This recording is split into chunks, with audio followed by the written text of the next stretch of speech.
Welcome back to the MLS Net Boys podcast, your home of the 2023 Pan American Games. Rosters were just announced. It's going to be an amazing show of our lifetimes. My name is Chase. I'm here with my good friend Jacob. How excited are you for this event? When is this happening?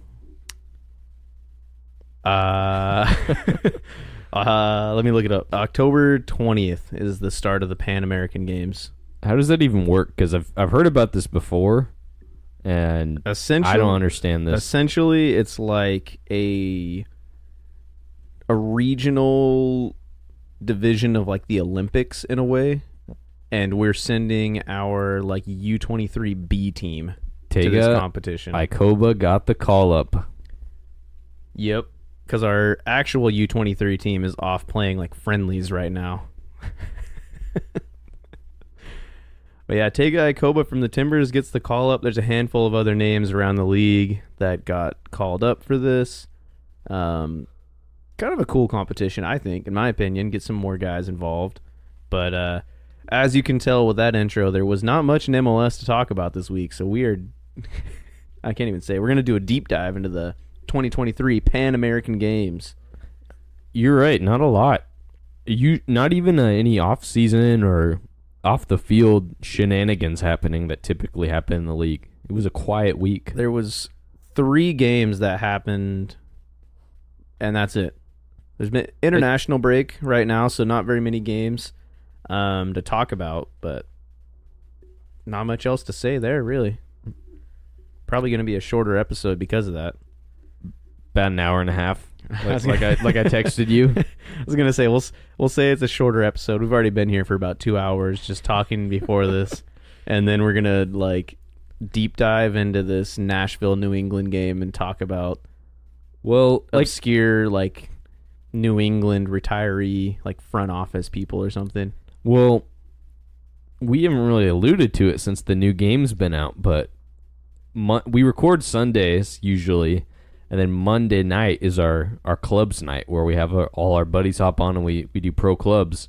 And remember we used to kind of give updates, the next day or about the week behind. We haven't done that. It's been a dreadful year this year. Yeah, our pro clubs has been terrible. We were given some pretty solid updates about our FM save for a while. That was the one we stayed steady on until we stopped playing it. If anybody wants to challenge us for a club friendly and beat us, because you probably will, you can do that. You enter in the name NetBoys FC into your search bar when you're loading up with your lads. Get ready for the beatdown of a lifetime. We haven't even done Football Manager in a while.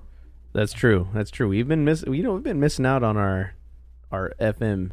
It's been fun. I miss playing that. I was getting real into the Columbus lore for a while. Yeah, our poor buddy Ryan's suffering in Hawaii right now on vacation, so he can't play with us. So it's been a quiet week too for us. Not much else to talk about. We got a couple thrillers.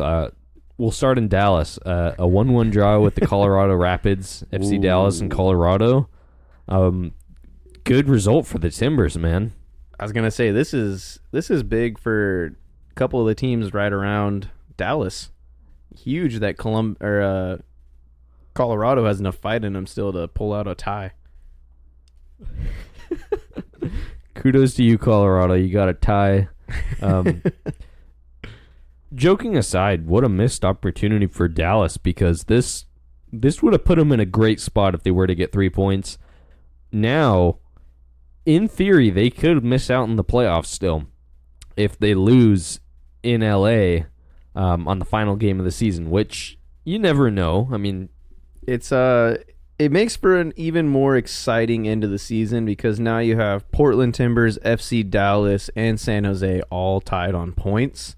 Timbers are going to need a little bit of help because if both FC Dallas and San Jose win, they'll both jump them. Even if Timbers win, because we have an atrocious goal difference. SKC, Minnesota, both on 41 points, and they play against each other. So one of those teams really take Portland's spot unless we get a win. Really exciting end of the season, especially because FC Dallas and San Jose are both playing against already eliminated teams in Austin and LA Galaxy. Yeah, I'm very cautionally optimistic because as a Timbers fan, I've seen we kind of choked it last year in a very similar position. Great run at the end of the season and wasn't enough. I'm excited just to see how these new playoffs work out. Honestly, I'm not the biggest fan of it, but I want to see at least how it plays out before I make a total judgment on it. So I'm curious, what is your ideal? Would you rather have Timbers cling on to the 7th place spot? They would end up playing against LAFC in the first round of playoffs, or Seattle Sounders, depending on how the end of the season, their last game goes. Wouldn't be Houston. Houston could jump up above both those teams if they beat the Timbers. So it would either be LAFC or Seattle if they stay in 7th place. Or they could drop down to 8th, 9th. They wouldn't host that one-off play-in game, but if they were to make it through that, then they would play St. Louis. What do you think would be a better route to MLS Cup? See, if I'm a Timbers fan, I feel like the ideal thing would be you drop into... See, I don't know, because if they go to 8th and host the playoff game, which they would if they were in 8th place, they'd play the 9th place, which could be San Jose, could be Dallas, could be Kansas City, Minnesota. Kansas City, Minnesota have been tough outings for Portland this year, so the only one I'd feel really good about in that group is San Jose, honestly. Yeah, so, it seems like with how the fixtures are, it's pretty unlikely if Timbers do drop down that they get that 8th spot. I think it would more likely be 9th, and they would end up having to play away against one of those teams. But I agree, yeah, San Jose is the team I'd be most comfortable playing against. I think St. Louis is a more ideal matchup than Seattle or LAFC. LAFC, I think, would be the worst. They're pretty good against Portland typically, especially at home. Seattle's got that weird home form versus Portland, which would play into our advantage because we'd play 2 games in Seattle, 1 in Portland. I just feel like that streak's got to end one of these years, right? We say this every year, but That's true. But also you have to factor in, if they're going to St. Louis, the travel for 2 games away in St. Louis, 1 game at home might factor in a little bit more versus just going to Seattle or LA. A little bit different. That is true. Seattle's been in decent form. I know they haven't lost, I think, since League's Cup, I want to say. And, not the overtly dominant Seattle we're used to, but they're rounding up for this end of the season, so I don't know. I'd take St. Louis out of any of those, personally. I could see that. I would take Seattle, personally. Question is, are we making the trek up twice for the boys? If we're going happens? up there, just like we were saying before this, we're going to sit right behind the Sounders bench, and we're just going to harass old Brian Schmetzer the whole time. Poor Brian Schmetzer doesn't make fans on this podcast. I like the dude. I don't. He's just funny to kind of to roast. I don't know. He annoys me every time I hear him talk. Anyways, shall we move on? I guess so. FC Dallas, Colorado, 1-1 draw. Really helping out the Timbers there. Next game up, though, we have Nashville beating New England Revolution 3-2. Solid pickup for Nashville. Late season, they needed some points to kind of pad that distance between them and 8th place. But good pickup for them. I mean, I think they've kind of already secured their spot in the playoffs, so they didn't have to worry about it too much, but can only help build up some more form as they go into this final little stretch. Yeah, in theory, they could maybe get up to 5th if everything goes right for them, but still looking like a bottom half team. But yeah, they're comfortably almost, they are locked into the playoffs, but I almost feel like Nashville is better suited to like a lower entry. Like I think the having less pressure of playing 2 away games where they aren't expected to go on the attack and they can actually sit back and defend. I think that suits them better, honestly. I really like Nashville in this bracket against anybody other than Cincinnati, I think, honestly. Their Leagues Cup game or run proved, how good that style of play, how good their ideology can be in knockout. What about Columbus Crew, dude? You don't think Columbus could tear up Nashville a little bit? Columbus is scary, don't get me wrong, but I don't know. In these little gimmicky games, Nashville has proven they're a team that can do something in these. It's all right. You said some positive stuff about Columbus, so I'll take that as a win today. How about Orlando City SC? They're okay. I will say Columbus they were on fire earlier this season. You know what seemed to kind of coincide with their downfall was sending Keegan Hughes out on loan. Could have let down the level of training a little bit. Maybe stirred some feathers in the locker room. You got a Cucho Hernandez, you got a Diego Rossi. They're all confused why the intensity isn't there on a weekday practice. They need old Stanford alum in there. They need that nose to the grindstone. Just get in there and do your work. Hey, he's doing big things in Birmingham Legion or no, he's in Tulsa. He's in Tulsa, isn't he? I was gonna say I can't remember where he went. He hasn't even posted about it on his Instagram, I'm pretty sure. Hey, he's no Eric Miller. He doesn't just do that. Anyways, you got any other words on this game that happened here? No, Nashville winning at home. Sam Surge finally getting some goals. He wasn't exactly lighting it up in the league like he would have hoped. So that's kind of cool. The Revs, though, I feel like it's been same old since Bruce Arena has been gone. They've picked up some wins, but there's just, I don't know. If you would have asked me like 4 or 5 months ago, I think they would have been a good MLS Cup contender. They were not too far off of Cincinnati, but now they're in 5th. They could still get a home playoff game if things work their way, but I don't see much for this team anymore. I'm thinking a first-round exit, honestly. It's just such a weird fall-off for New England that seemed so unnecessary. I've been thinking about this recently. I don't really understand. I've been trying to figure out because they haven't really released what Bruce Arena even did. But it has to be something really terrible if they just tanked their club this much to let him go. Because I know we've kind of hashed this out in the past already, but it's been a steep drop-off since he's left. And it doesn't make any sense when you have a team that's kind of in the height of their powers. Like Carles Gil isn't getting any younger. Gustavo Bo kind of has reached a peak in a way. It seems like a team that's built for the now, not exactly built for the future. So I don't know why they would kind of risk their opportunity of racking up trophies right now by letting him go. It's just weird. It was a weird move that I was kind of pondering over this week. Sitting. That's what I like to hear. You're minding your own business. Everything's going a million miles an hour. Yet you're wondering what went wrong with Bruce Arena in Foxborough, Massachusetts. I was just sitting there. My girlfriend was talking to me, and it's just I hear like a flashbang sound in my ears. Everything gets a little staticky. Everything's just like a high pitched ring, and then it just come back to it, and then she's like, "Are you even listening to me? Are you listening to me?" And I'm just in my mind, I'm just thinking about Bruce Arena, like slow motion, like videos of him like smiling and like his interviews and stuff like that.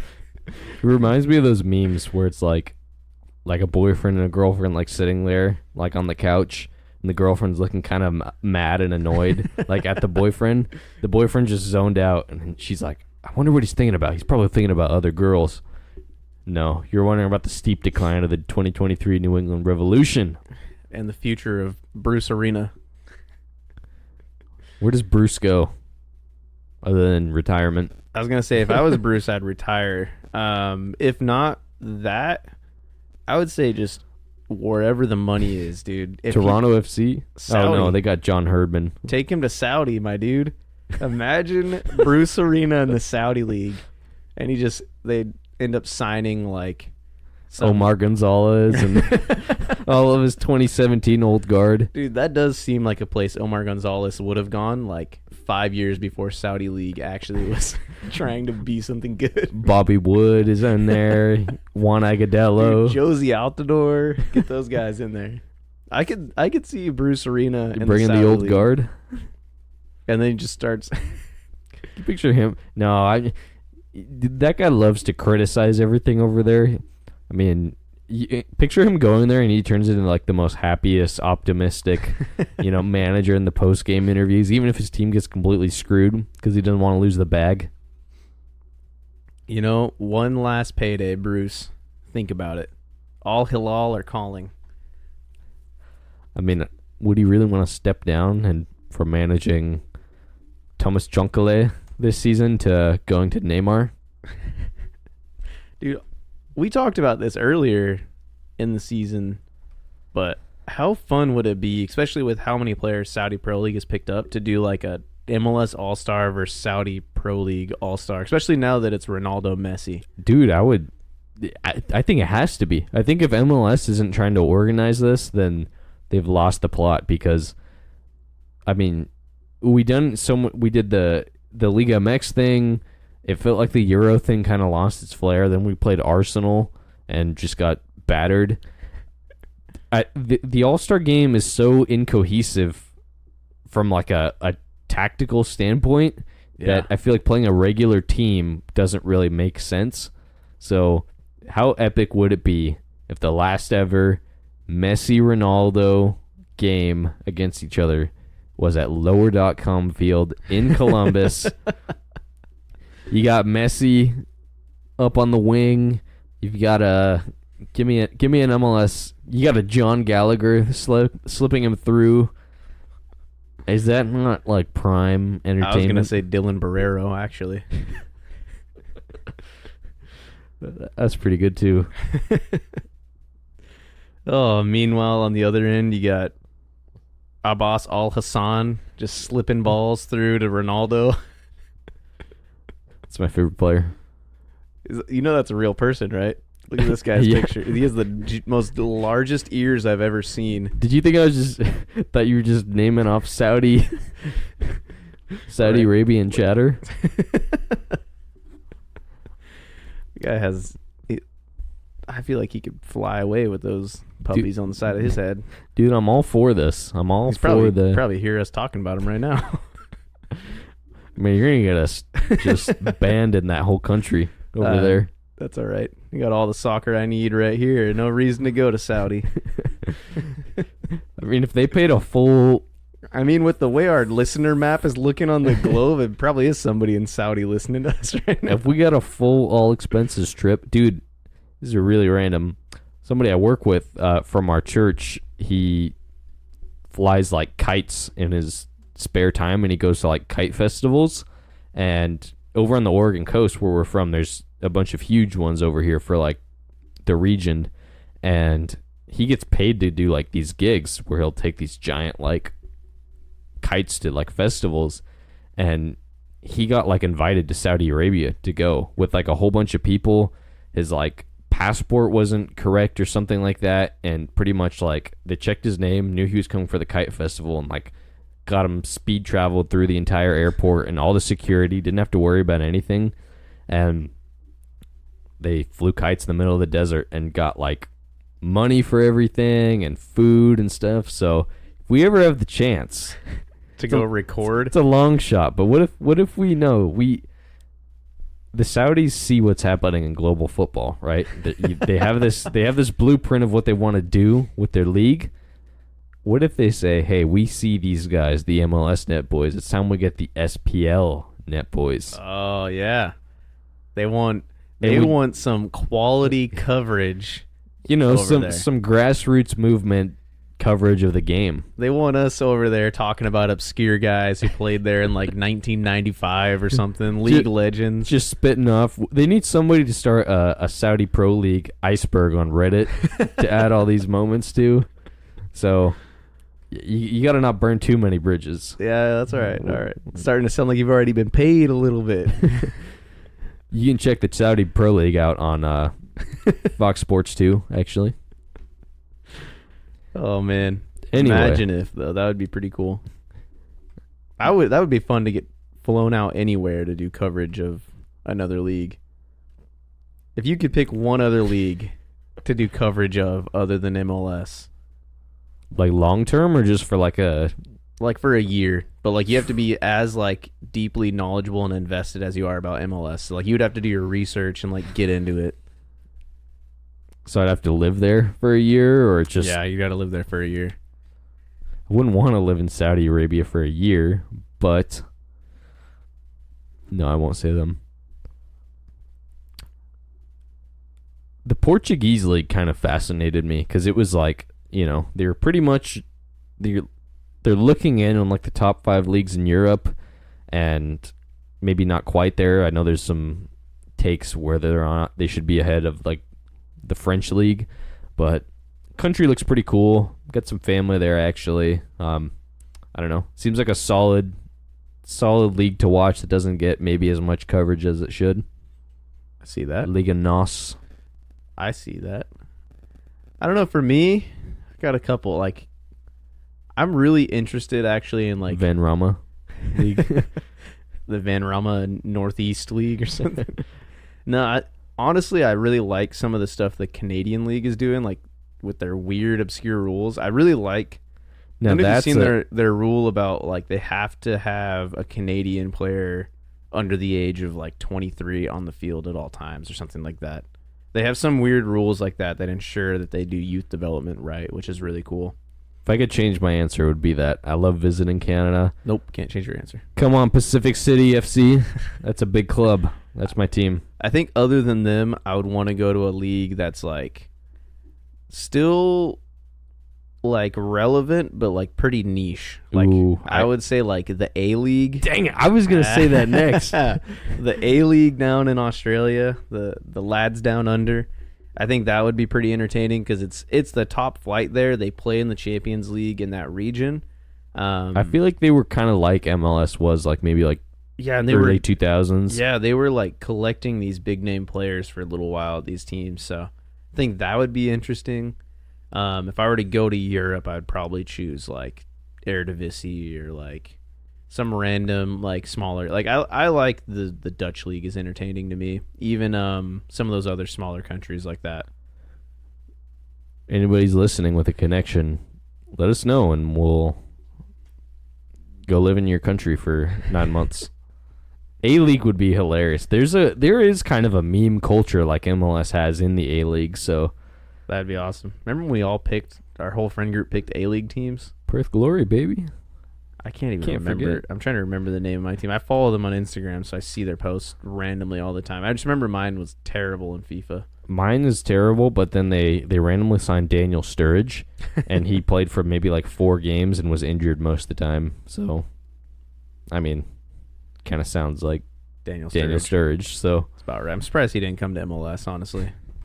Dude, he felt like an LA Galaxy signing, which, speaking of, the LA Galaxy played... Back on track. Here we go. Played Real Salt Lake to a 2-2 draw. Galaxy was up 2-0, actually. Costa and Joveljic with some nice goals. And RSL gets a draw on the road. I mean, Galaxy's already eliminated. We discussed last week. RSL, however, you know, if they would have gotten a win and maybe take care of business this next week, could maybe get a top seed and host their games. Nobody else in the league is rooting for the Timbers as hard as RSL right now. Because if Timbers pull out a win on Houston and RSL gets any sort of result, they could jump above Houston and get the home playoff advantage by being in that 4th place spot. So I'm sure they'll be watching the Portland-Houston game with a keen eye, hoping that Portland does the business. And that's it. That's every game this week. Well, thank you guys for listening, as always. Not too much to discuss this week, unfortunately. So we thought we got to get used to this. I mean, we got the decision day coming up, which is going to be chaos. A gauntlet of matches. 8.5 hours of MLS 360 show action to watch. Dude, we gotta do that and just eat Costco hot dogs the entire time while we're watching all these games together. That's my dad's birthday, and we're gonna be at my parents' house, like celebrating with them. And I already know I'm just gonna you can have that phone. I'm gonna have my phone and like the TV going at the same time because we're just making dinner there and we're just hanging out all day. So we have like family friends coming from California, so they aren't interested in soccer at all. Bring them on the pod. Oh yeah, get them in here. Who are you? Welcome to the show. Anyways, yeah, so we do need to get used to this, actually. There's not going to be much to talk about after playoffs. And even in the playoffs, it's not going to be as many, games per week. It'll be more spread out, and then it'll kind of, minimize down. Playoff games tend to give us a little bit more to talk about, I think, though. There's a little bit more at stake. More happens during the games. That's true. We'll pay attention more. Especially with there being no draws in the playoff at all. It just purely goes to penalty shootouts right afterwards. I think that'll be exciting. But as for this week, I thought we should continue the trend of last week and keep going with our blind drafts. I had a lot of fun with that last week. We just had too much fun. At the end of the day, we're just two lads who love spitting MLS takes. So this is absolutely something we would do in a party chat. Like... just off the top of our head. I was talking to my girlfriend about this recently. We probably will do this tomorrow. Because my girlfriend and your wife were actually talking about our podcast behind our back. And she was telling me that they were talking about they get there and it's takes them 4 or 5 hours just to do the podcast. And it's there's no reason they should take that long. And I told her, I was well, we get there. And first of all, we have to unwind. We got to catch up. It's Sunday. It's the good day, end of the week, we got to catch up. We got to just talk for a while, and then we finally start the podcast, and they've progressively just gotten longer and longer to the point where now we're recording for 2 hours. Starts in the day, ends in the night, but it's getting dark right now, actually. Well, yeah, I mean, for you ladies listening, if you are, when this comes out, it's like what my friend Chase said here. I mean, we see each other. This is one of the only times we see each other in person too, so I mean, I got to be a good host. I don't want us to just rush into this. We got to talk. We got to talk about life. We got to talk about FIFA. We got to talk about MLS. Nothing quite like a good face-to-face conversation with some microphones between you. My girlfriend did. She brought up the point. She's like, "Why don't you just start the podcast as soon as you get there and record everything you guys say?"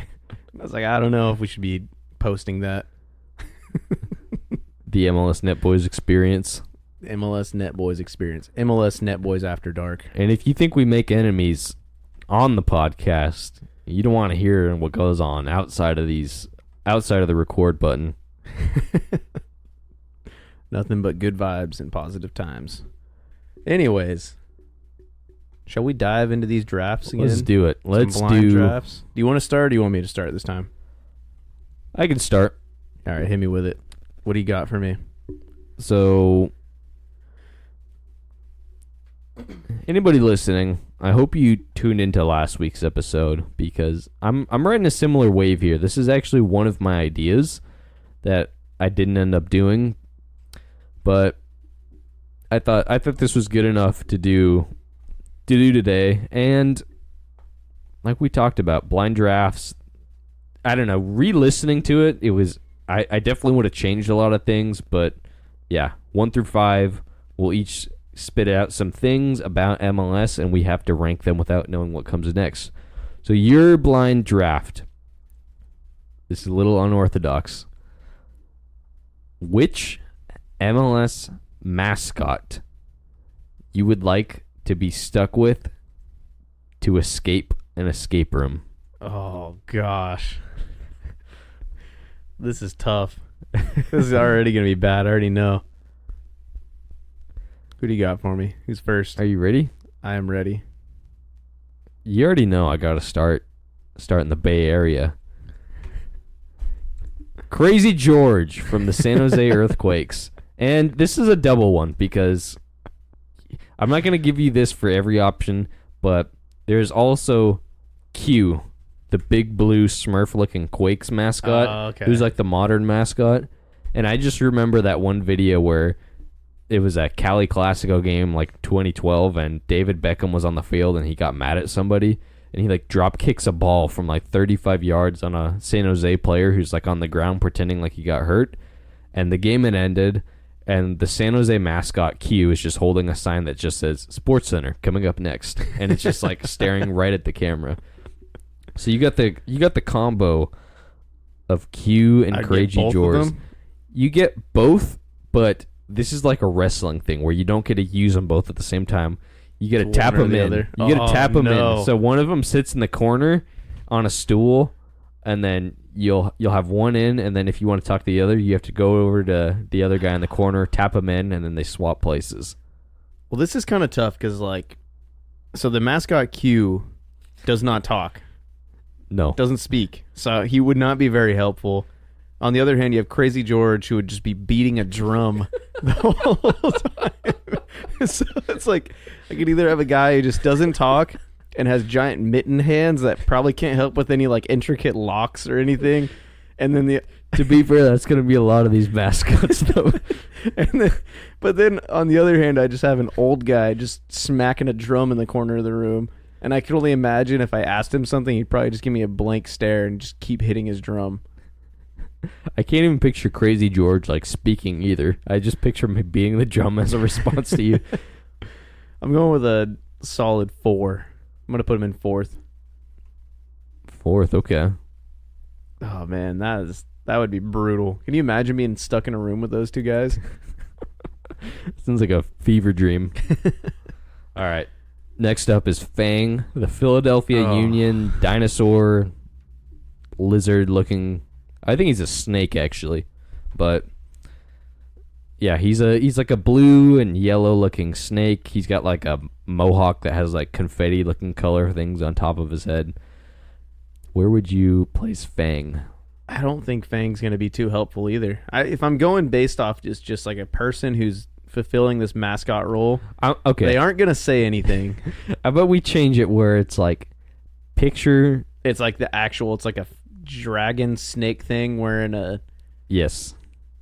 I'm trying to go a little out of the box because if we do mascot hands, then all of them are going to suck. So if it's a dragon snake thing, it's still not going to be able to talk to me. And I'm assuming it's going to want to eat me. So it just adds an extra level of difficulty. I'm going to go 3. That's still better than hanging out with over Crazy George, the one human on the list. Oh, man. All right. If this isn't a high pick, I don't know what to do for you, man. The legend of MLS, Colorado Rapids mascot, Rapid Man. I don't even know what he is. He's just a blue thing. He's just a blue big mascot with a Bart Simpson's head, and he's got waves on his head. He just looks like the cheese stick guy. Like he does. I was gonna say he's like if you took like Frozone from The Incredibles and just melted him, like just water Frozone basically. This dude wears goggles. I think he's like, I think he was like gone for a bit. I think he started when the Rapids were in the league, or maybe their first few years. And then he wasn't there for a very long time, and I think they just somewhat recently brought him back in somewhat of a role. Oh man, I'm gonna, you know what? I'll throw him in at 1 because at least he's like in the form of like a normal person, has smaller hands, like seems like a cool dude. He's got a nice smile, got some goggles. Like, I think he could be helpful in a escape room. Next up, you have Cosmo, the LA Galaxy. No. That guy is a menace. That guy is so annoying. He is always trolling people, and I was gonna say, not only is he just like weird, but like, yeah, he's a menace. I'm putting him at 5. I don't even need to discuss this anymore. Like, that guy would just hinder me more than anything. Like, you'd be so close to solving a puzzle, and he'd just come up and just like mess up your hands or something weird. And then just like kind of laugh like, You know, like mascots have to pretend laugh where they like cover their mouth and like shake their head a bunch. Like a mime. Yeah, like he would do that and then run over to the other corner while they try and fix it again. And just do Fortnite dances in the corner. Yeah, that's a solid 5. Not as bad. I don't know. Crazy George and him are pretty close. So that leaves you with your last pick. The Sound Wave. The Seattle Sounders marching / performing band. You have the entire group inside the room. The guy with the cymbals, the conductor guy. They're doing their little spinny little dances in the background. Every time you're about to solve one, they go like they do on every corner kick. At least they're actual humans, but I've seen the sound wave, and that's going to be a stinky room, dude. That is going to be smelly. Being stuck in there with those people. I'm imagining them just finishing up like a game in July or something, and they just go into this escape room, guy with a tuba wrapped around him, stuff. Oh, I never said they're comedic right after the MLS match they work. I wasn't a part of that. Regardless of that, I think they're still pretty stinky. Oh, man. So, your list is... Oh, man, I don't even know where to start. This is a weird list. So, Cosmo was number 5, LA Galaxy mascot. Number 4 was the combination of San Jose mascots, Q, the Smurf, and Crazy George, the old dude who beats drums. Number 3, you went for... who did you go for number 3? Number 3 was the Dragon. Oh, Fang. From Philly. Fang, the Philadelphia Union Venom Snake Dragon thing. Number 2, you have the Seattle Sounders marching band Soundwave. And number 1, you have Rapid Man from the Colorado Rapids. The Rapids coming in first place, winning this round. You love to see it. We continue our streak of showing the Colorado Rapids some love in like the past 7 episodes. This was just a ploy to get the Rapids winning something finally. Oh man! Honorable mentions. I couldn't put Timber Joey. He would be way too obvious. That would be an easy number 1. A human with a chainsaw who could just break through. We had Spike the Kingfisher, which I haven't really... That would be terrifying. Just imagine that, just like... The Vancouver mascot. Like doing the bird thing where like their body's facing one way and their head's like completely turned around just staring at you. Oh, man. The Nashville Coyote mascot.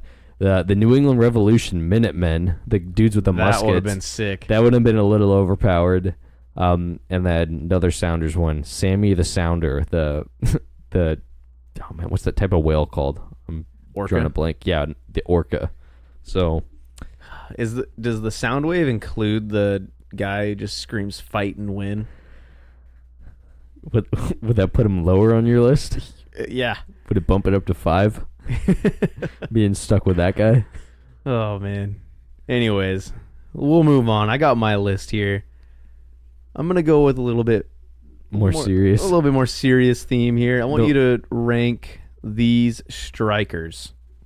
Roles are reversed here a little bit. Normally you have the very unorthodox, like middle school sleepover conversation, and I have the really niche MLS ones. All right. I came prepared a little bit different this time. So we got best striker, and I want you to rate them on like total game, not just like how many goals they scored. I want you to rank who do you think has the best total ability. So okay, is this per season or is it just right now? I'm gonna name the season that they played. Okay. So we got Chicho Arango in 2022. So he's with LAFC.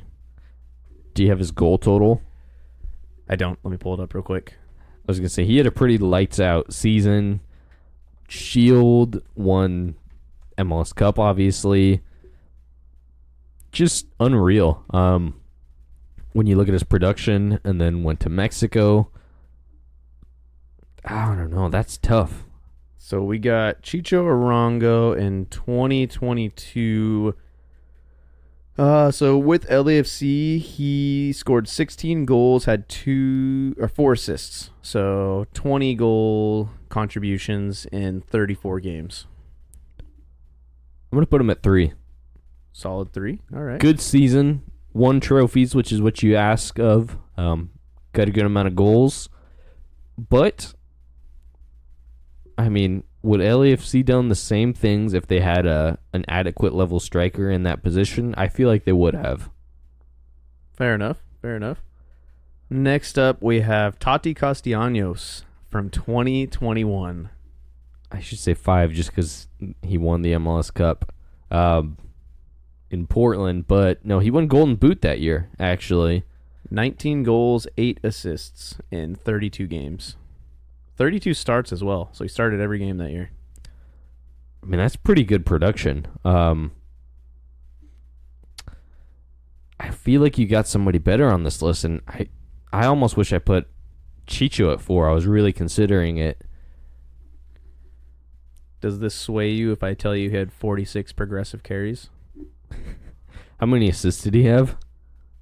He had 8 assists. 27 contributions. In 32 games. That's really good. Only had 5 games, if you were to average it out, where he didn't help with a goal or an assist. That was a solid New York City team, actually, though, to be fair. It wasn't better than the LAFC one. I'll go 2. I think it was good. Number 2. I think it was great, actually. Number 2, all right. And that spurred a move on to him to go to Europe, actually. And which I didn't realize. He's at Lazio now. I was just thinking about that. I haven't heard much since he's moved there, but I think he's only played 7 games, is what I saw. All right. Next up, we have Giassi Zardes from 2020 with the Columbus Crew. Played 21 games, had 12 goals, 4 assists, 15 progressive carries. I'm going to go 5. I love Giassi Zardes, and he's, I think, an unsung hero of a lot of the teams he's been on. Columbus, Galaxy, U.S. national team, I think, for sure. I'm going to sound like a uneducated person here, but a lot of people love to trash that dude. He's always the hardest worker, always proud to suit up for his country, and he always gave it his all. Like, you can watch some strikers who don't really hustle or anything like that. Yeah, his touch wasn't the greatest, but he was a great finisher. But with him, I think and this is its own skill, he's more of like a system player almost. Like, he fits in a very specific role, and he does that to a T, which you can't say about a lot of players. But once again, I feel like if they had a similar level player in that role, which I think Giassi was a great player in his day, I think they could have gotten an equivalent amount of goals. 12 goals, 4 assists in 21 games, so 16 goal contributions in 21 games. That's pretty solid. I think so, though. Keeping him at 5? It's a great season, but I'm going to put him at 5. Fair enough. Fair enough. Next up, we have Raul Ruidiaz, his 2019 season. So he played a total of 22 games, had 11 goals and 2 assists, so 13 goal contributions. Was really good in the playoffs, though, actually, en route to them winning the MLS Cup. I know he got a goal in that final at home for Seattle. That's solid. I won't lie. Ruidiaz was a scary striker to come up against when he was banging in goals and kind of more in his prime than now. You knew if he got a half inch, he was gonna finish a chance. However, Seattle's been a solid team. I don't think his numbers, obviously, and his club's season wasn't as good as the LAFC one, so I don't feel like I can put him ahead of Chicho. And then I think Castellanos was on a much lower quality team overall. It wasn't a bad team, but Castellanos had more goals on a worse team, I think, and won the MLS Cup on the road. So I'll put Ruidiaz at 4. At 4. I don't like Seattle. So that leaves you with 2018 Joseph Martinez with your number 1 on the list. I had a feeling it was that or BWP, Bradley Wright Phillips 2014. So Joseph Martinez played 34 games that season, had 31 goals and 5 assists, which is absolutely nuts. Obviously won the cup. I don't know if you noticed the trend I was going with, but I went past five cup-winning strikers. So Chicho Arango, 2022, Tati Castellanos, Jossie Zardes, Rui Diaz, Joseph Martinez. You ranked them as Joseph Martinez number 1, Castellanos number 2, Chicho Arango number 3, Rui Diaz number 4, Jossie Zardes number 5. All from their cup-winning years. Do you think you'd change any of those guys? Maybe Arango at 2 and Castellanos at 3, but I'm pretty happy with that list. Yeah, I think that's a solid list. I would make maybe that change or the Zardes and Rui Diaz, because Zardes did have a better season than Rui Diaz did in his 2022 year, at least, compared to Rui Diaz 2019. You know, this pains me, but Felipe Mora or Yaro Niezgoda should have been that 2021 starting striker on this list. When will it end? Or Jabo, Jeremy Abobasi in 2018. That's who should be headlining this. He had a shocker of an MLS Cup final. Yeah, he did. All right. Next up, we got a really serious one here. You've got to rank these MLS in-stadium food items. Ooh. What do you call this? The MLS football scran. Scran meaning it's a weird British term that is popular online. Just stadium food inside of a place that's worth the money, that's, you know, a good value for what you're getting, and is unique. So unless you're driving, join us on this journey and look up some of these things online. It'll be a good time. It'll make you hungry. It'll make you want to visit your local MLS stadium and get some overpriced food. Are you gonna include the price of each of these with them? If I can find them for most. All right. Number 1, or not number 1. Your first choice from the Chicago Fire in Chicago, Illinois, at Soldier Field, is the ice cream nachos. $12. It's a dessert style thing, so it's a bunch of multicolored sweet style tortilla chips with ice cream on top, drizzled with sprinkles, cherries, and different types of syrup. That looks terrible. That looks like a terrible dessert. Let me just put tortilla chips in a bowl of ice cream. Dude, don't you like... Okay, go ahead. That dessert from Ixtapa? Is that what you're about to bring up? Or just, yeah, it's called like sopa. I really don't like it, actually. I don't love it, but I've had it at lots of Mexican restaurants, and it's nice sometimes. I'm not a fan. I would hate this. I like just ice cream by itself. I don't need some tortilla chips thrown in there. And you got to think, the people who are handling this in the stadium and the quality of ice cream and chips they're giving you, not going to be very good. Maybe if it was like really well done, like fried like tortilla, or like, you know, like with like the same kind of toppings you put like on a churro.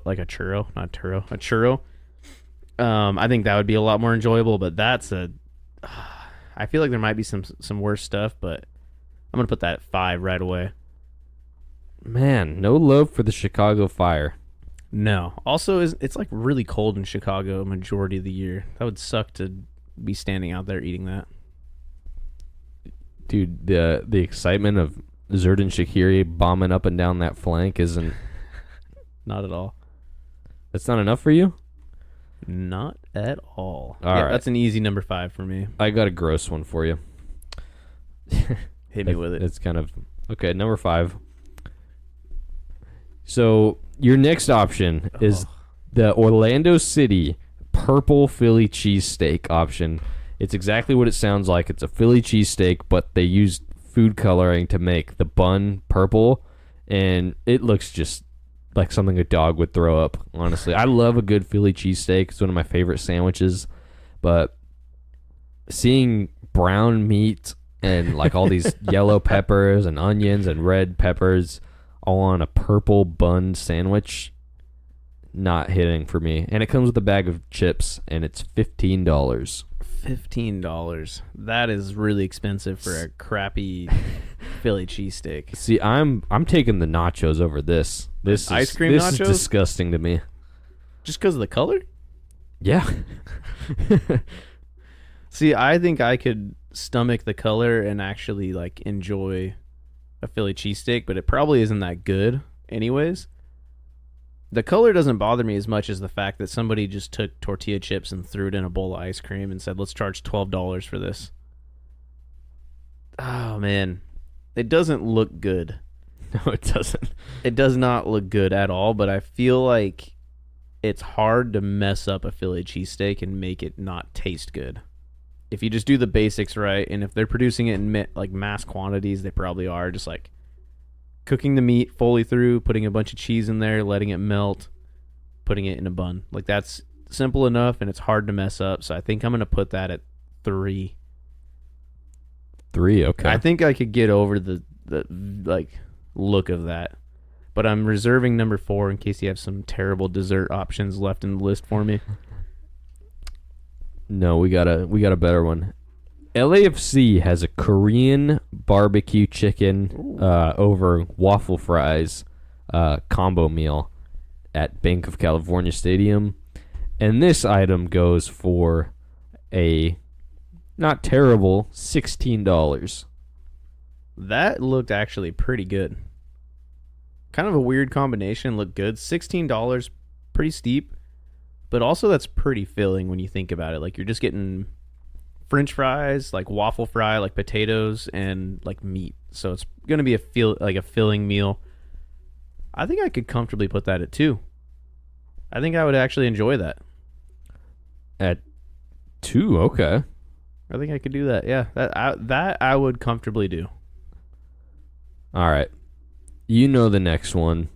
I'm trying to find a price for this. I wasn't able to, So but the giant taco. it's the FC Dallas Monster Taco. Pretty much it's a crispy hard shell taco, and it's just massive. It's like it's like the size of an American football almost when you look at it. I can't find a price, unfortunately, but I'm going to estimate here. It's probably at least $10, if I'm guessing. I think that's probably fair. Probably at least $10 at the very minimum. That taco is massive. It's huge. I can't imagine it's that great of a taco. It doesn't look that great. It doesn't look like terrible, but it doesn't really look like... It's kind of helping the fact that we don't know the actual price of it, because if we did and it was like outrageous, I would put it at number 4. But knowing you, I feel like you left something terrible for the last one. So I think I'm going to have to put this at number 1. I like tacos, albeit I usually like more authentic, better tacos than this. But I think, kind of similar to the Philly cheesesteak, it's really hard to screw up tacos to the point where it's like inedible. Yeah, I'm similar. You know, most of the time I'll prefer like street tacos, like authentic ones, but sometimes a crispy taco, I don't know why, sounds better to me. I don't know if I want that big of a taco, but no, for your last pick, you know, I could have done you dirty. There were some interesting options, but this one isn't a bad one. Toronto FC has a deep fried spaghetti and meatballs dish, and it looks interesting. I'm glad I left number 4 up for that one. That looks terrible. You think so? It's got like fries underneath it too, but oh my gosh. Yeah, well, first of all, I'm not the biggest like spaghetti and meatballs fan, just in general. So to add like French fries underneath it and then deep fry it, it's a weird combo. It's a weird combo, and then you just think of the quality of like stadium food. Imagine like deep fried like spaghetti noodles and meatballs, and you have like some old lady who just smoked a cigarette on her break, like preparing that for you. You always use that very specific example, and it cracks me up. Because I've had that too many times when I go to the Timbers. All right, so your list is number 5, Chicago Fire, ice cream nachos. I disagree completely, but it's all right. Number 4, Toronto sounds FC, horrible. fried spaghetti and meatballs over fries. Number 3, you went for the FC Dallas Monster Taco. Number 2, you went for... Was it LAFC? No. It was the LAFC. LAFC Korean barbecue chicken over waffle fries. Number 1. Number 1 was the Monster Taco. Oh, number 1 was... I'm all discombobulated here. I should have written these down. Number 3, you put the Orlando City purple Philly cheesesteak. That I would much rather eat than chips and ice cream and deep fried spaghetti and meatballs. So, yeah, okay. Your favorite is the Monster Taco. Number 2, Korean barbecue chicken. Number 3, purple Philly cheesesteak. Number 4, fried spaghetti and meatballs. And number 5, ice cream nachos. I found this list. There's some good stuff on here. There's a green, like, hot dog bun hot dog at Austin FC. That sounds good to you, but a purple Philly cheesesteak doesn't? No, that sounds terrible to me. Oh, okay. There's plenty of good options here. Honestly, there's like good carne asada. There's good fried chicken sandwiches at like Nashville. Plenty of good stuff. But I wanted to give some interesting things. What's a genre of food you wish Portland had at Providence Park? Because we've got some good stuff. We've got Killer Burger. We've got Dutch Bros. But I don't know. What's a... You know what's one that I think would be really easy to do in mass quantities and is like one of my favorite meals? Have you had Cafe Yum before? No, I haven't actually, but... So it's very simple. It's like just a Pacific Northwest company as well. But it's essentially all it is like rice with black beans. They have this like yum sauce they use. And then all they put on top is, generally, unless you ask for it, they won't do any like meat. It's just like avocado, tomato, olives, cilantro. And the yum sauce is like the key ingredient to it. I think that would be really easy to implement. It's like a healthy bowl. Simple filling. Like if you add meat, the only option they have is chicken or tofu. I always do chicken. I hate tofu. But one of my favorite fast food places because it's like healthy and it's delicious. But is it fast food technically? Yes, I'm just kidding. This is a party chat conversation we've spent hours on. That would be good. I'm a sucker for like Indian food, and I've seen on this Footy Scran account in the UK, especially because there's a big Indian population in England. There's a lot of like curry and like stuff like that. I would love an option like that, but I understand that's not as popular here. That's my list. I think Indian food is a little bit easier to mess up at a stadium. That's why I think something as simple as just rice, beans, and just putting this sauce in it and just throwing like veggies on top is pretty simple and pretty tasty. Yeah, Indian food you got to take your time with it or else it tastes not great. All right. Hit me with your next one. I got my next list for you right here. I need you to rank these MLS Iceberg moments. Love it. First up, the Mario Balotelli back heel. This is a really big Iceberg moment because it's not even an MLS game. It's the friendly between them and the LA Galaxy. Man, Balotelli's failed back heel. I was going to say, for those who don't know, it was a preseason friendly Manchester City against LA Galaxy. Man City was already winning. Balotelli was through on goal, like completely through, had a wide open opportunity, and he just spins around and does a back heel that completely misses the goal, goes out, and then immediately gets subbed off and like screams at his coach. I'm putting it at 4. I would put it much higher up on the list if Mario Balotelli actually came to MLS because that would have made it full circle. Like if he went to the LA Galaxy and played in that same stadium as a Galaxy player, that would have made it full circle for me. But legendary for all the wrong reasons. I like it. Next up, we have the Seattle Sounders upside down tifo.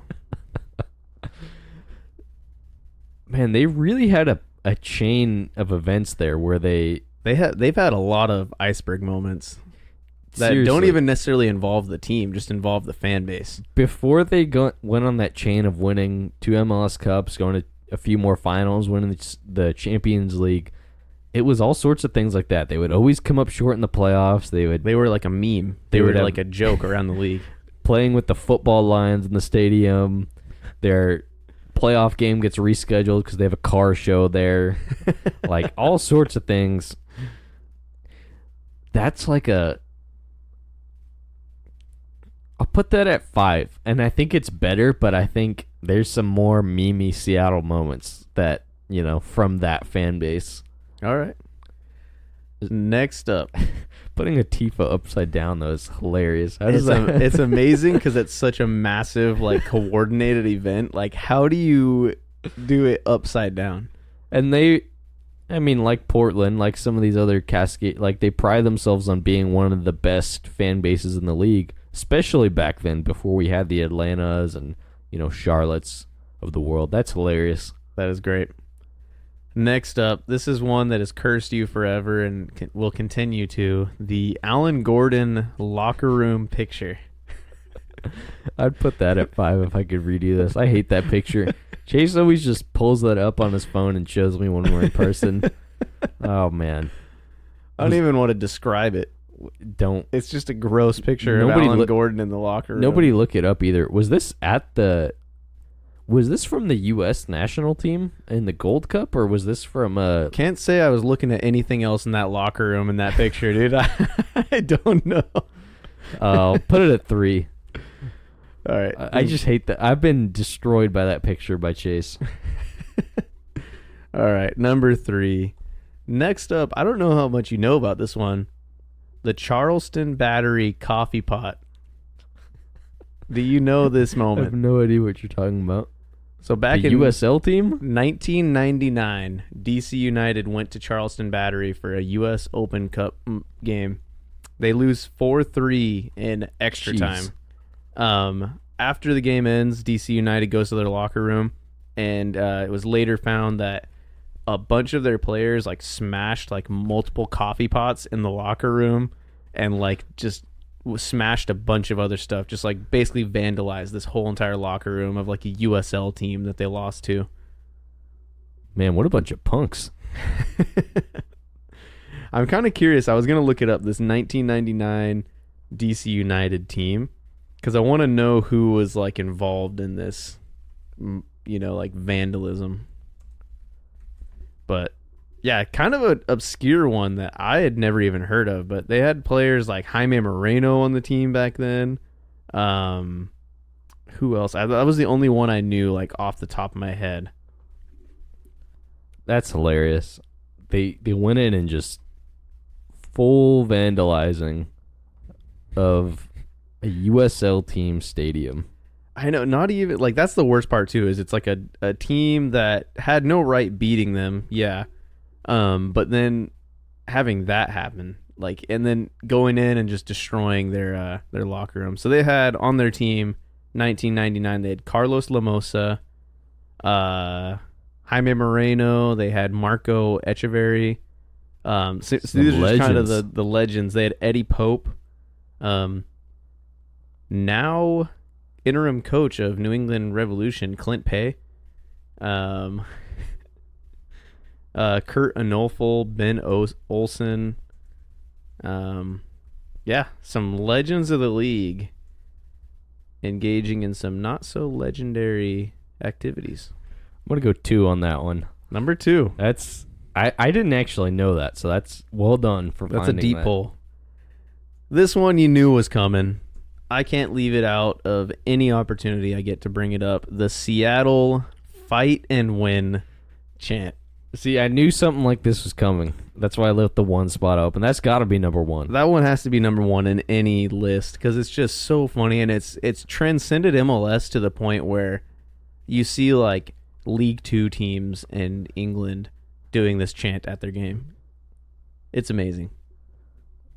That's pretty legendary. Like I can't think of a more MLS meme. That probably is the most memed moment from MLS, honestly. I think so. That poor guy. It's pretty funny, but that poor guy. So your list from 5 to 1 is the Sounders upside down tifo at 5, Mario Balotelli back heel at 4, Alan Gordon locker room picture at 3. Liking that one a little bit there, huh? Charleston Battery coffee pot at 2, and Seattle fight and win at 1. I wouldn't say I'm happy because I don't even want to rank some of those things you threw on there, like Alan Gordon's picture, but the main thing for me is getting the fight and win guy at number 1. That's a solid. Like you were holding out for that one. That's a solid one. What do you got for me? Bit of a different approach here. I had a couple thoughts on this. One I was going to do, actually, was rank, like, MLS villains of certain rivalries. So I was going to go, like, Ozzy Alonso, Sebastian Blanco. Who's the dude that did the log celebration in Portland? Roger Levesque. Yeah. Ibrahimovic in the LA one. But I went a little out of the box here again. I'm going moments where an MLS coach did something controversial in a post-game. In a post-game press conference, locker room, comments to the media right after the game when they're supposed to shake hands. Just something where an MLS coach went a little rogue off the cusp of normal conduct. Right off the bat, we just talked about today. Bruce Arena, the old salty dog. You could do a list of just Bruce Arena moments. There were so many to choose from. I'm going from his most recent one. This year against the Columbus Crew, he had some VAR decisions suspiciously go his way, and he called the fourth official useless and called everything phony baloney was the term he used for VAR, and talked about how everything was a poor job. Bruce Arena got fined thousands of dollars for his comments. Oh, man. Just the fact that he said phony baloney puts it up there pretty high. I love that from Bruce Arena. And any like Bruce Arena freak out is like one of my favorite moments just in general. So I think I'm going to go ahead and throw that. There's got to be some better ones though. Let's throw that at 3. That's a safe option. Can't be too upset. Your next one, the Oscar Pareja. I knew this one was coming. Handing the tissue to Caleb Porter in a 2015 game, against FC Dallas and the Portland Timbers. And Timbers won 3-1. Oscar Pareja wasn't a fan of how some of the Timbers players were crying to the refs and whining about calls. So Oscar Pareja hands Caleb Porter a crumpled up little wrinkly tissue. I was at this game actually, and I watched it happen. This live. guy's always here for the most Timbers lore moments. That's a legendary moment, and it was so great because like it got the crowd even more fired up because the Timbers had already won, and then to like have that happen just made it even better. And just for him to be that salty, like Oscar Pareja to be that salty in that moment, to like go out of his way to try and make some statement to Caleb Porter, who's just like the most like he's not the most hateable coach in the league by any means. He's like a pretty nice guy. A lot of Seattle players thought he was a prick, but yeah. He never would say anything too like off the cuff in his interviews other than towards Seattle he would say some stuff.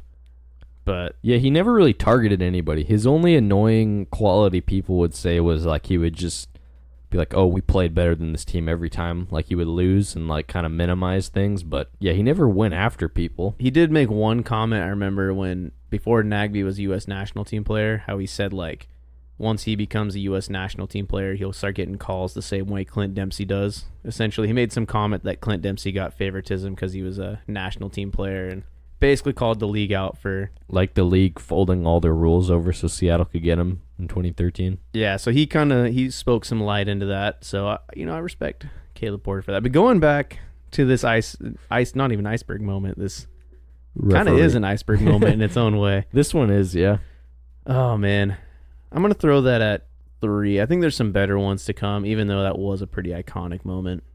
So you got Because I'll put that at 4. Sorry, I already said I put Bruce Arena at 3. Arena at 3, Caleb Porter at 4.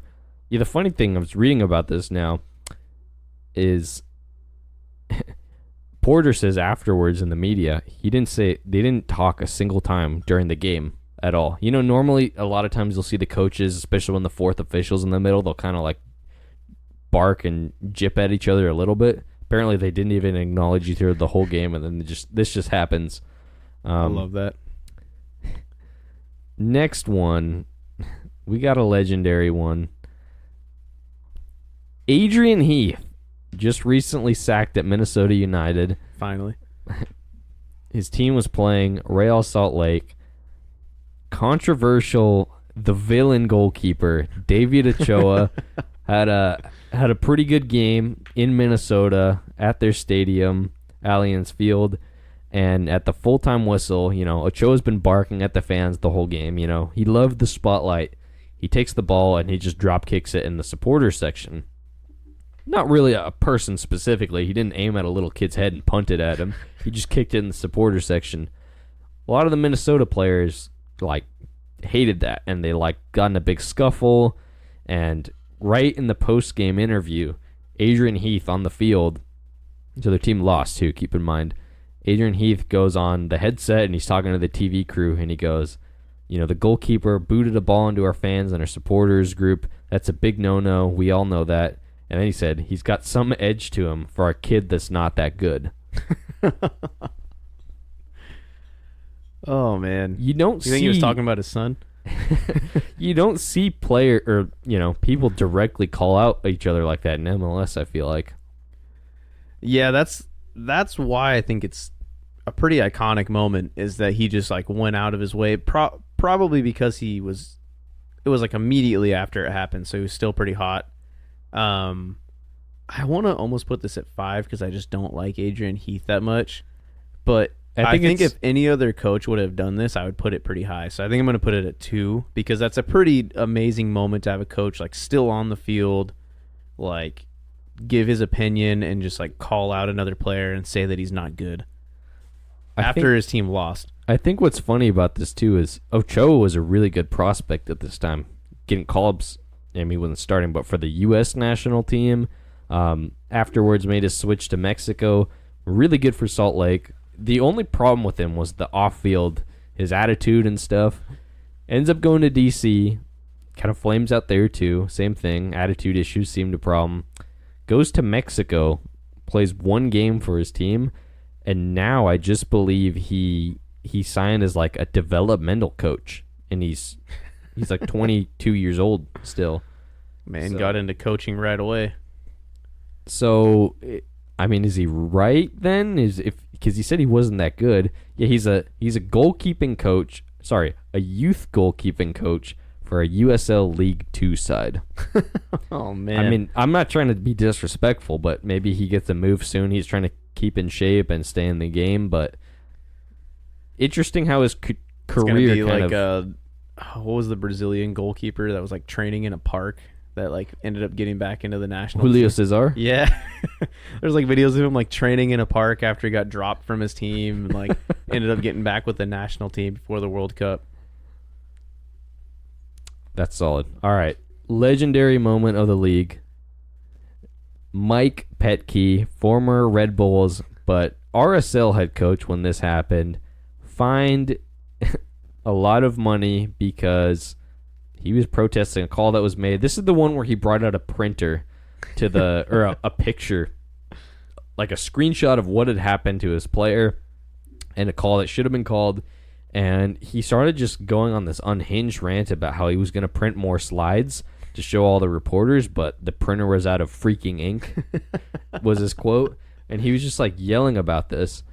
And then in a separate kind of incident, or not the separate interest, but later on towards the media, on Twitter, somebody was talking about this. They were like telling about how much he got fined. And he tweets in response to this tweet about him, and he goes, "I'll disclose my fine. I believe in transparency and, in all caps, accountability. Accountability both for myself as well as all other parties. $3,000. So he was like tweeting about how much he got fined. He And went on still social being, like, media petty pet key about it. and and I don't know. There's just a screenshot that floats out somewhere of him wearing his like sweater with his collared shirt like poking out, and he's just like yelling and pointing. Oh, man. I think it's hilarious that he actually like went on a computer after a game and like found the clip and is just like typing and like, you know, printing to the office room and stuff.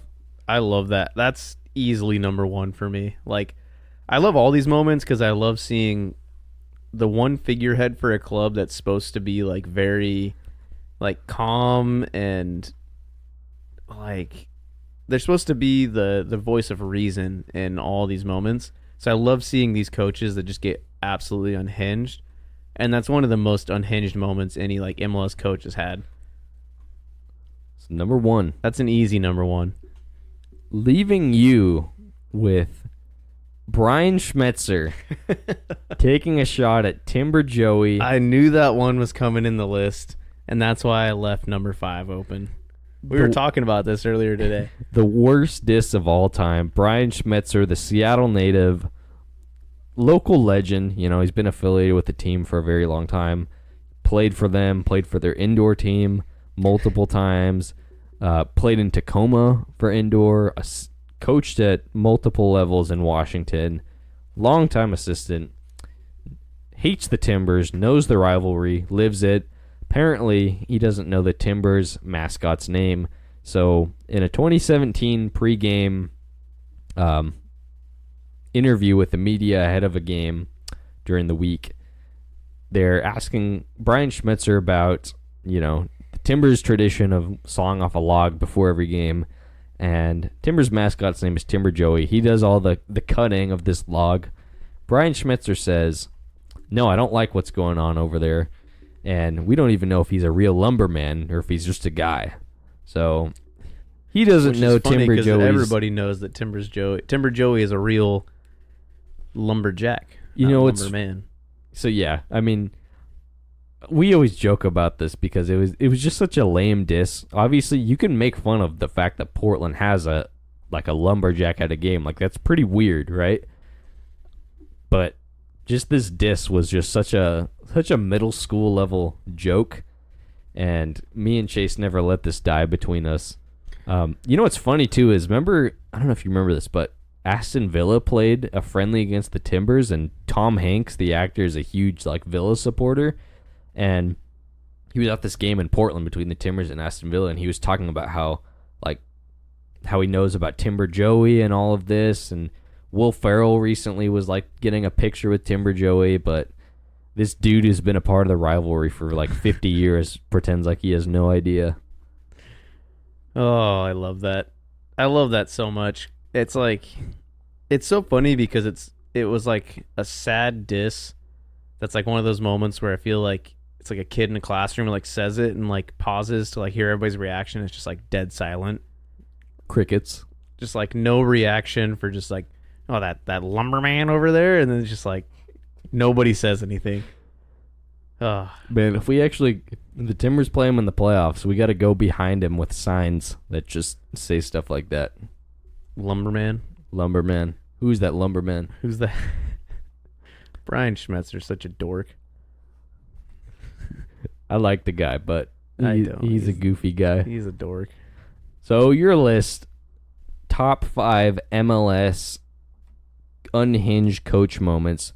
Number 1, you're going Mike Petke screaming about his printer. Number 2, you are going with... Oh, man, I can never forget these when we actually do it. You don't write them down, man. Do you write them down? I didn't write down the ones that I was ranking, but no. I write down the ones that I'm giving to you, so I have them right in front of me. Okay. Well, I had them. I just closed out all my tabs, actually. Way to go. I'm an idiot. Okay, we'll go other way because it'll help me remember. 5, you went for Brian Schmetzer, worst moment, making fun of Timber Joey. 4 was Caleb Porter getting the tissue bomb from Oscar Pareja being salty.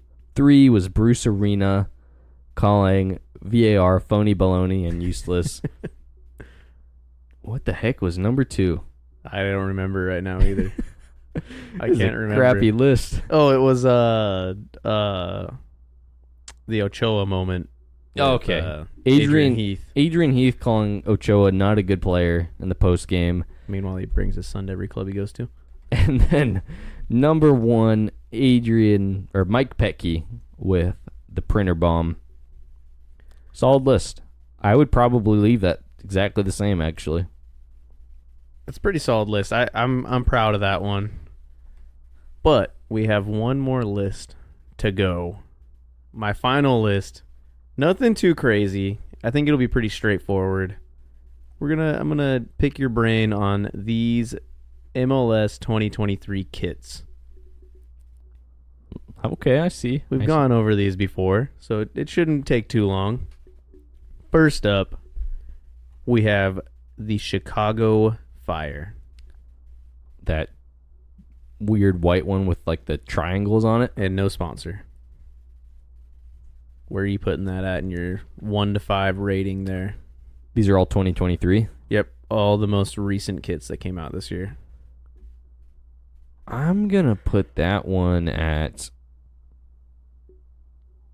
Man, there was a lot of good kits this year. We talked about this. Normally, they're really cookie cutter, generic. This is a great year for kits. I'm going to go 3. I think if it had a sponsor, for me, it'd be one of my favorite in the league. They had Bimbo as their Bimbo sponsor. is the worst sponsor. Man, they had some cool ones like we talked about. They had Motorola. They had Quaker, which wasn't bad. Quaker kind of seemed to fit them well. All right, next up, we got DC United with their Cherry Blossom kit. Oh, hot take. I didn't really like this one, actually. It wasn't a bad kit, but they played it really safe, in my opinion. And I'll go 4. Number 4? Behind Chicago's... I think Chicago's better. Sue me. I will. That is an incorrect take. I'm suing you currently. Okay. New York City FC with their stupid subway tile kit. We get it. You guys have a subway that everybody complains about and nobody pays to be on, and it smells like poop. That's why there's that Instagram account. I forget what it's called, but it's like New York. I think it's just called like New York Subway or People of New York Subway. It's just disgusting down there, yet it's like the pride of their city. Because there's that really like wholesome Instagram account called People of New York, and it like tells like just stories of, you know, all these different people who have come from nothing and have been successful. And you have the People of New York Subway where it's just dudes wearing microwaves on their heads, just like jumping off the train at like, well, it's riding. I'll go 2. I actually like the kit.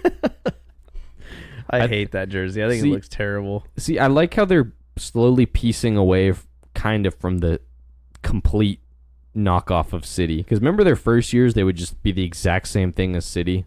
Exact looking shirt, exact looking shorts. I think there's a lot better things they could do than silly subway tile. It gives them maybe okay. You don't like the characteristic they're looking for, but at least it gives them some personality. I feel like, and the Fair orange and the baby blue works. Fair enough. Next up, we have Minnesota United's stuck in a printer jammed kit. Number 1. That's disgusting. It's absolutely disgusting. You Ryan Gold now? Dude, that kit looks so terrible. Dude, it looks so good. The Northern Lights? The Northern Lights the that pride everybody of the loves Midwest? in Minnesota. We gotta ask Ben if he saw the Northern Lights once or if he just said in his Dude, he didn't even his see the house. stadium, and he lived a block away. Yeah, but he had to have been outside like, you know, at least twice. This jersey looks so dumb. What? Okay, it's got a cool scheme of colors. What I think at least. Okay, what if they're doing this sort of idea with these colors? What could they have done to make this better? I think this is a home run. It kit. looks like a piece of paper that got pulled out of the back of a printer. Is it just too like If they all would have over done, the place? Or if they is it- would have done like if they made the kit black like the night sky, and then they did the Northern Lights like going straight through the center, like by the badge or by the Target logo, so it looked like just Northern Lights in a night sky, I think that would be a lot cooler than this. Yeah, I can see that, but they already have the black kit this year, and I think that's why they couldn't do this. They needed a light alternate. I don't know. They could have shelved it. They could have waited. I get why people don't like this, but I'm a huge fan. Also, I've never in my life associated the Northern Lights with Minnesota, and I don't think anybody does. What do you associate with Minnesota? Ice? I don't know. Just a place that most people don't want to go. Ben wanted to go. Well, he did flee back, so. Yeah, he came back real quick. I don't know. That for me would have been a solid 5. Next up, your 5th choice. This is going to be that stupid LAFC smoke bomb kit, isn't it? Nope. Austin FC's Oh, okay. random shapes and stripes and everything all over the place that from a distance doesn't look too bad, but when you get up close, just gives you a headache. That Verde explosion. Yeah, this kit kind of sucks. I mean, it just looks weird. It's weird all over the place. There's nothing good about it. It hurts my head when I look at this. Their first kit was really solid. It looked a lot like Atlanta's, that stripe pattern with the black. But that pattern, yeah, it's just too busy. It's a number 5 for me.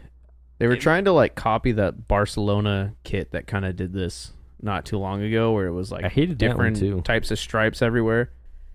Yeah, it looks terrible. That's such a nice color scheme too. Black and green. That green and black, that dark.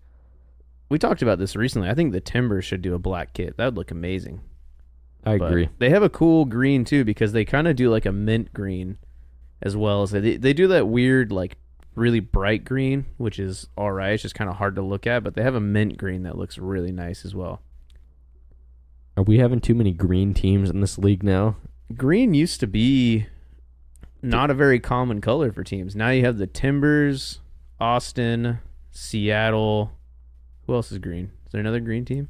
LAFC has that greenish kit. Galaxy kind of goldish green. Galaxy does green for their away kit. Green blue, yeah. Rapids did that green secondary, which I thought was really clean actually. Everybody just wants to be like us. Everybody wants to be like Colorado. How do you actually? I think I already know your opinion. Teams that stray away from their traditional colors for their second or third kit. I wouldn't mind it as much for a third, but I think for the second, I think the first two should somewhat be in a. It doesn't have to be the same colors on the logo. Don't get me wrong, but the traditional colors of the club, Timbers is green, gold, white. Yeah, and then they do rose for the away kit. Well, when they didn't have a rose jersey and it was all green and gold and white, I think that was just a little silly. If they had a third kit where they could do that, I think that's fantastic. But MLS is just a silly league where most teams only have 2 kits. So teams like Seattle, who they have cool colors, they have that, they have that rave green and blue. Obviously the main kit's rave green, but if they really tapped into the blue for their secondary kit, then with the third kit, if they do the Jimi Hendrix or the Bruce Lee, I think that would be great. But insert random celebrity semi-linked with Seattle that doesn't care about their team. Because then you look at a game and then you see I'm not picking on Seattle, but say you see purple and orange and yellow on one kit, and then somebody else in the crowd has a red with a dragon and bright yellow. And then they have black and pink as one of their old ones, and then neon green and black.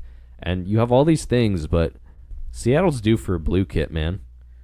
I like when teams stray away. I think it's fun, and when you think of them as a business, providing more variety, I think is a good thing.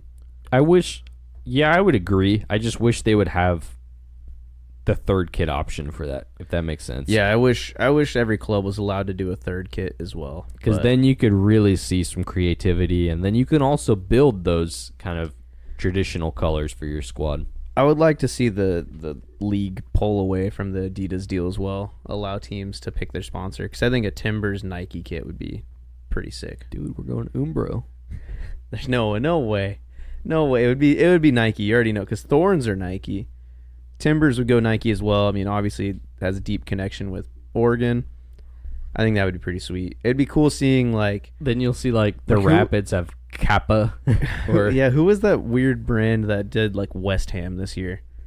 They did like a new kit, and it was like there's a lot of controversy around it because they did like the women's kit as well. I don't know if you saw anything about this.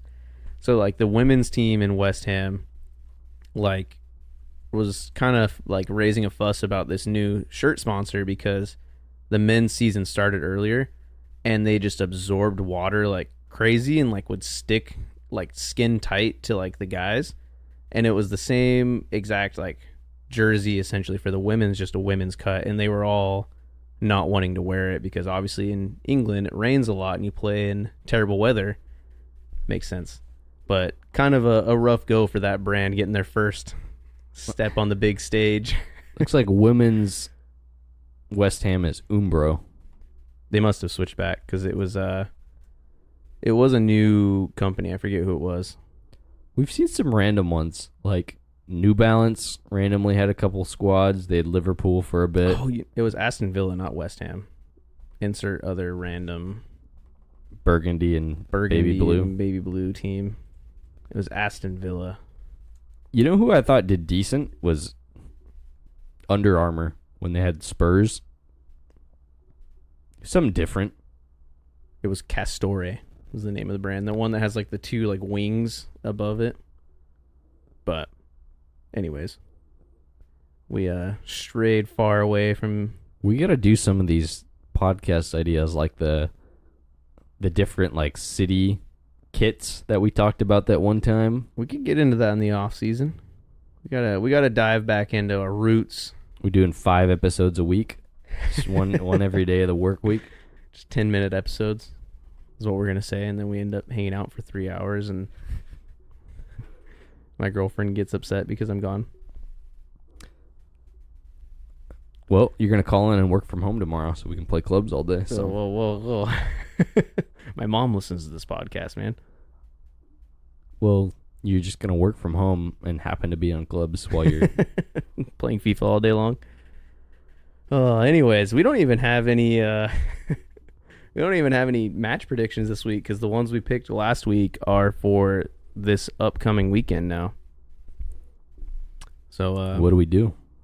I don't know. We can just kind of pick something else to talk about for the next 40 minutes or whatever. No, I think we should wrap it up. Make it a short episode this week. We'll be back in action. Next week's going to be a rough one. That's going to be a long episode. I can already tell. Decision day, wrapping up the playoffs. 4 hours minimum. It's going to be You know what's funny? a long episode. Looking at the schedule, you'll see on the MLS website, the next 2 MLS games are Miami playing Charlotte on Wednesday, and then Miami playing Charlotte on Saturday. Just Huge games for Charlotte as well. I mean, their season's completely in their hands, so that's interesting. That'll be a fun one to watch. Kind of like how the games are spaced out as well. 3 p.m., 6 p.m. Gonna be fun. Fun end of the season, to say the least. I'm excited for it. yeah, I'm gonna be invested. You know, it's gonna be a great weekend of Major League Soccer. You want to come over to my dad's birthday and hang out and watch the games with me? Just in the corner. You hang out at their house. I think they're making steak or something. So, Dude, I like steak. yeah. Emma can't come though. Sorry, it's just me and you. Maybe we'll have some ice cream nachos. Oh gosh, you're uninvited. That's it. We're actually having purple Philly cheesesteaks for dinner. Oh, that's nasty. Anyways, thank you all for listening. Please follow us on Twitter. Give us a review. Give us a nice, not 2.4 star review. Our Twitter is up and active right now. Producer Isaac is Pleaded his case he's to the overlords. got us out of Twitter jail, and we are back and better than ever. I think we've not done anything on it, but we will. Yeah, I have to sign tweeted us. on We this. will interact. Email us. That's right. I don't know. Have you even checked the email at all? It's on my phone. Yeah, I get notifications for it. What is it? Just like spam emails so far? Like sign in has been used for this device or something like that? No, well, yeah, that, and then also like the podcast sponsorship opportunities. No fan mail. I'm waiting. I don't want these corporate sponsorship. I want to hear from the Belgians. We want that grassroots connection. We want to expand the league with our reach we have right now. Before we do the A-League Net Boys. Imagine we have like one semi-successful like season of doing this podcast, and then we just bounce and we go do a different league. That'd be pretty legit. A-League would be like top tier. Same with the Canadian Premier League. Just leave everything we have here and move to Australia for a year. Same logo, same everything. Just says A-League Net Boys. I'll probably have to space it out a little different because that wouldn't fit as well. But oh man, well, thank you all for listening. Please give us a review as always. Keegan Hughes, come on the show.